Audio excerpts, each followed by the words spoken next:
утро и од мене и добро дојдовте во уште едно издание од рубриката Прашања и одговори со Јосиф.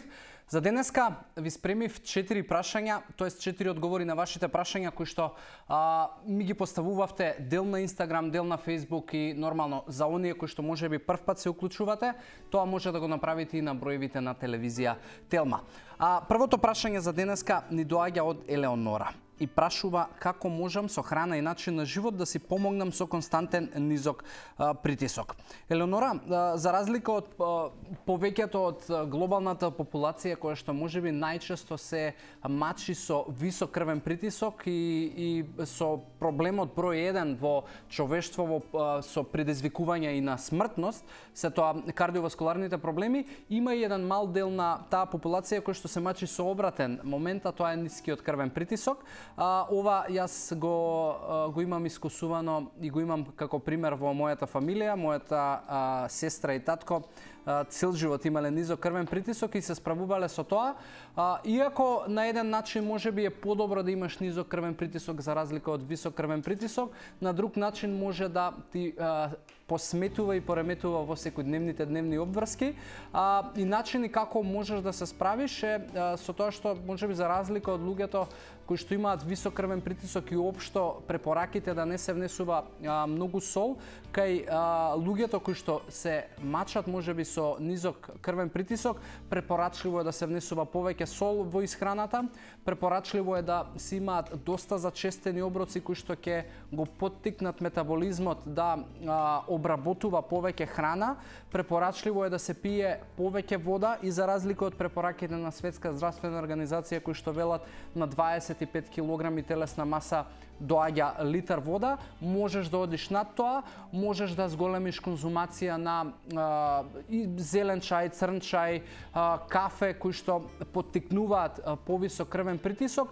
Исто така можеш да зголемиш физичка активност и исто една препорака има од докторите кои што велат дека носење на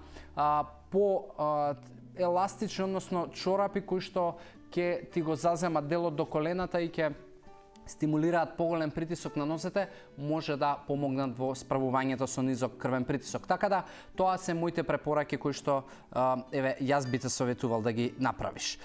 Следното прашање доаѓа од Д. Спаскова и прашува зошто после ручек имам потреба за благо и како да се справам со тоа.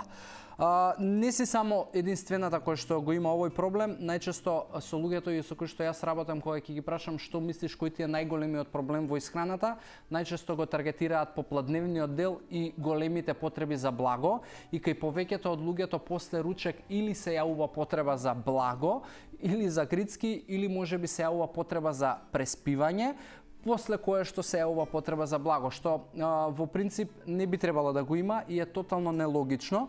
И тоа е исто како да можеби одите на колата да ставите гориво и после тоа да ја тргнете на страна за да одмори. Но од тие појави и тие работи се едноставно последица на лошите навики, што најчесто се случува. Доколку можеби во текот на денот имате 1 до 2 максимум оброка, кои што се најчесто обилни, тоа значи дека во текот на денот ќе имате многу појави на хипер и хипогликемија, односно скокови и падови на шекер во крв. Тие скокови и тие падови на шекер во крв резултираат со голема потреба за храна, особено за оние 6 пороци кои што се најголемиот извор на шекер, односно брза енергија, а тука ти се благо, грицки, тесто, енергетски пијалоци, сокови и кафе. И многу луѓе после ручек го чувствуваат тоа е затоа што за ручек најчесто се прејадуваат од причина што доаѓаат прегладнети, има огромен скок на шекер во крв, после кој што има голем пат на шекер во крв и имаат потреба или за преспивање или повторно за нов стимуланс, односно за благо. Затоа доколку не сакаш да ти се јавува тоа, треба да се приклучиш на филозофијата на подобар и поквалитетен начин на живот, а тоа подразбира да имаш добар појадок во првиот пола саат до саат од будење и да имаш почести оброци, односно на 3 до 4 часа. Со тоа хипер и хипогликемија веројатноста дека ќе се појавуваат е многу мала и кризите за благо, грицки и можеби храна висококалорична во попладневните и вечерните часови најверојатно и нема да се појавува веќе после третиот или четвртиот ден. Следното прашање доаѓа од Бубец, кој што прашува колку зависи метаболизмот од бактериите што ги имаме во цревата и како да се влијае на тоа. Многу зависи. Искрено метаболизмот метаболизмот е толку сложена машина и тоа се толку многу хемиски процеси да мислам дека ако цела сезона на утринска на Телма ни ја дадат да се обработува оваа тема, нема да се дообработи во целост. И во принцип за метаболизмот да функционира се многу важни овие бактерии кои што ти ги спомна.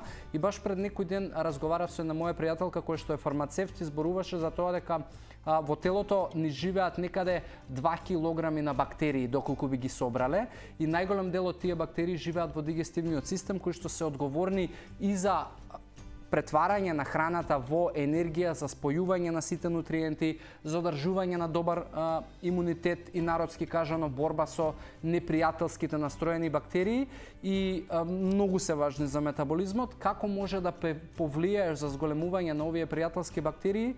Ако не се лажам, имам зборувано и пред месец дена, а тоа е дека на прво место треба да внесуваш доволно растителни влакна во денот.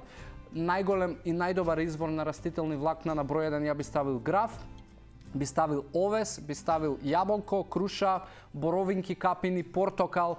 Тие се можеби растени овоши и зеленчуци кои што најмногу ќе ти помогнат за внес на растителни влакна, особено за оние нерастворливи кои што ќе стимулираат создавање на пријателски бактерии во дигестивниот систем.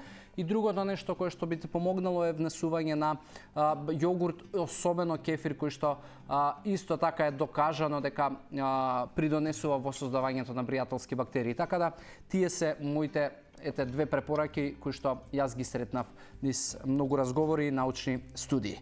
И последното прашање за денес доаѓа од Моника и прашува дали трудница која има континуирана физичка активност треба да размислува на дополнителна суплементација доколку веќе создала ред во исхраната.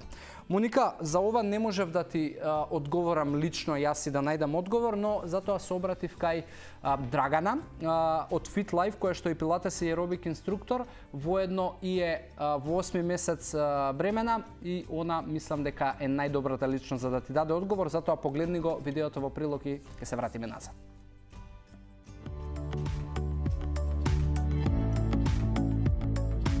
Освен оние стандардни витамини за трудници кои што се препорачуваат да се пијат без разлика дали трудницата вежба или не, според мене доколку едната мајка има создадено ред во исхраната, нема потреба да внесува дополнителна суплементација.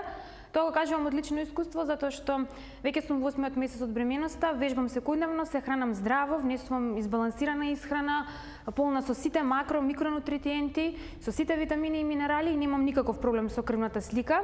Иако физиолошки е нормално да се променат одредени параметри во крвната слика, еве до јас веќе во 8-миот месец од бременоста немам никакви промени, што значи дека здравата исхрана, вежбањето гарантираат супер резултати. Моника, мислам дека доби одличен одговор од Драгана и доколку можеби па имаш и дополнителни прашања поврзани со овие теми за време на бременоста, слободно можеш да си се обратиш. Ако не знаеш како да ја најдеш, пиши ми повторно назад во инбокс на Инстаграм и ќе ти дадам контакти од неа. Твоето прашање беше последно за денеска. Она што ми останува за крај да ви се заблагодарам за вниманието и за секоја одвоена секунда, да ви се заблагодарам за интеракцијата и да ве охрабрам за уште поголема интеракција и зголемување на вредноста во оваа заедница. До следната среда ви посакувам убава работна недела, убав продолжен викенд на некого од вас. Ви посакувам здрави животни навики и се гледаме. Чао, чао.